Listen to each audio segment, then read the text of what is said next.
Hey, welcome back everyone. This is Uncle Frank and I am not a financial advisor, nor is any of the content to be construed as financial advice. This channel is for entertainment purposes only. Okay, a lot of news and information to cover, so let's jump into it. The son of President Donald Trump made a surprise appearance at the Ondo summit in New York City on Thursday. Donald Trump Jr. believes crypto to be the future of American dominance. World Liberty Financial, a Trump-backed company, will launch a strategic reserve protocol, co-founder Chase Harrow said. Let's dig a little deeper. Ondo Finance has introduced Ondo Global Markets, a platform designed to bring real-world assets such as stocks, bonds, and exchange-traded funds onto the blockchain. According to a February 4th statement, this move provides global access to U.S. securities by enabling investors outside the U.S. to gain exposure through tokenized representations of these assets. The company said that the token issued through Ondo GM maintains a one-to-one backing with its underlying security. Where have I heard that before? Ensuring legitimacy and transparency.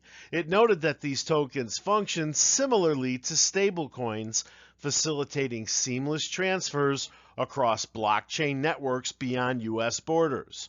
Ondo furthered that investors benefit from instant minting and redemption, enhanced liquidity, and built-in access to on-chain financial services, including lending, trading, and yield generation opportunities.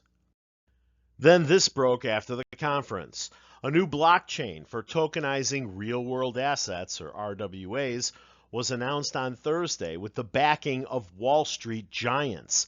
The Layer 1 Ondo chain, a product of Ondo Finance, which works to tokenize assets, will work to accelerate the creation of institutional-grade financial markets on-chain, according to the statement, and Team Trump immediately jumped on the bandwagon.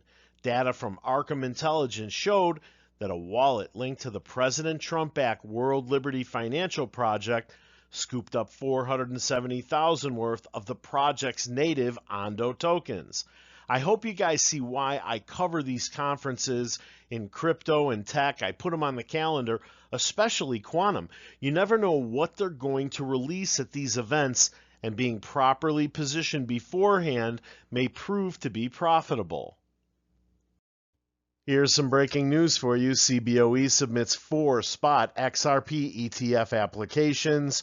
Ripple's legal clarity from the 2023 securities case set the groundwork for spot XRP ETFs, the CBOE said in the filings. From the article, CBOE has filed 4 separate 19B-4 applications with the U.S. SEC to introduce spot XRP exchange-traded funds. The filings submitted on behalf of WisdomTree, Bitwise, 21 Shares, and Canary mark a critical step in seeking regulatory approval to list and trade these investment products. These 19B-4 applications follow the issuer's S-1 filings, moving the proposals closer to regulatory consideration. Once the SEC acknowledges receipt, the agency has a 240-day window to review and decide whether to approve or reject the ETFs. By now, I'm sure you've heard the SEC reassigned crypto litigator Jorge Tinrero to its Computer Systems Management Department, reported by the Wall Street Journal. Tinrero has worked at the SEC for over 11 years, first joining as an enforcement lawyer before serving as the agency's deputy chief of crypto assets and cyber unit from October 2022 to November 2024. I preferred this headline. SEC judge who signed off on Ripple case appeal moves to IT department. The decision reported by the WSJ on February 5th comes after Tinrero was heavily involved in leading 6 high-profile lawsuits, particularly in the cryptocurrency space, against major firms such as Ripple, Coinbase, and Tron. Tinrero was one of the SEC executives who approved the appeal against Ripple. The notice of appeal filed on October 2nd challenged the court's ruling by Judge Torres. Fed Reserve exposed for being an active part of crypto debanking. A classified page in the Fed Reserve's internal implementation handbook presented by pro-crypto Senator Cynthia Lummis today has exposed the Fed Reserve's involvement in the crypto industry's debanking under former President Joe Biden. The classified page revealed that the central bank has internal guidelines instructing staff to handle controversial clients, including crypto companies, with extreme caution. Cynthia presented the page during the Senate Banking Committee's heated hearing on debanking earlier yesterday. The document also proves that there are so-called master accounts that reportedly give banks direct access to the Fed's payment systems, allowing them to move money, clear checks, and settle transactions without needing a middleman.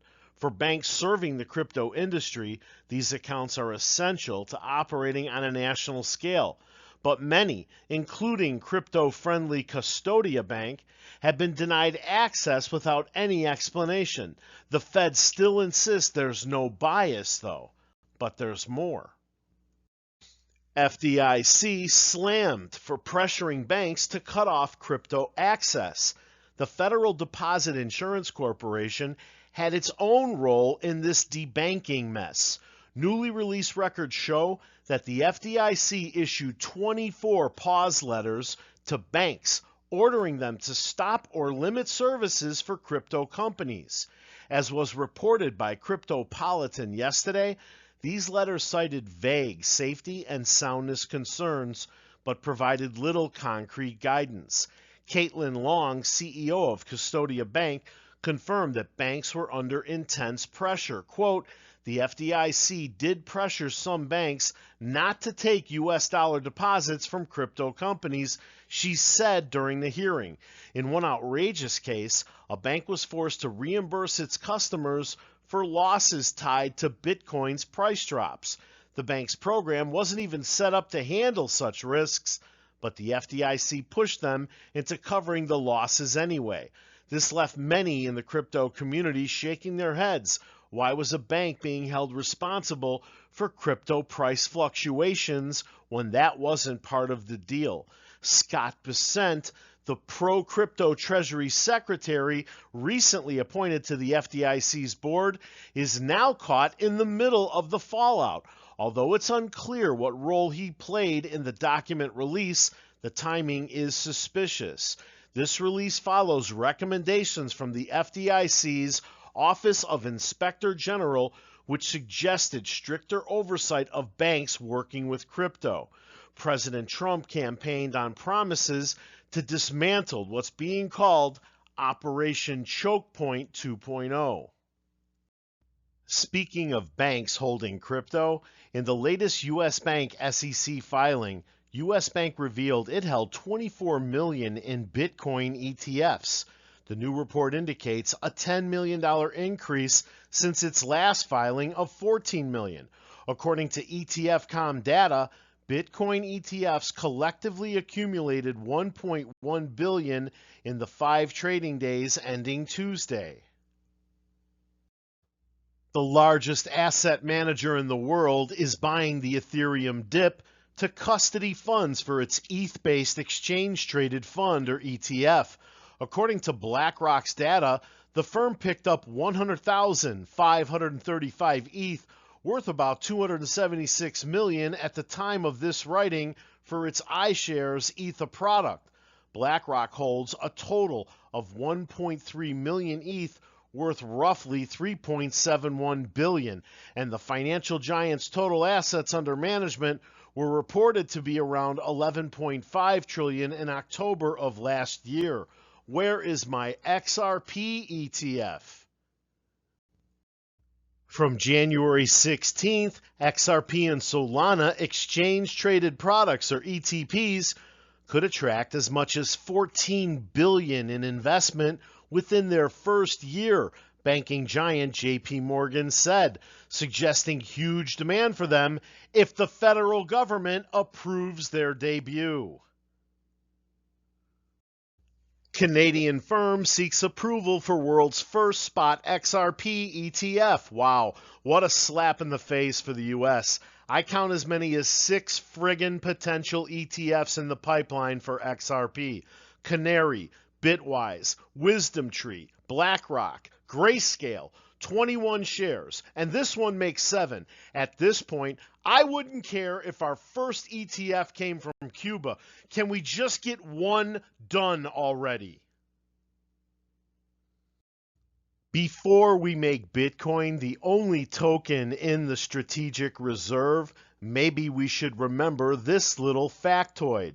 Satoshi Nakamoto still holding 107 billion worth of Bitcoin in thousands of wallets according to Arkham.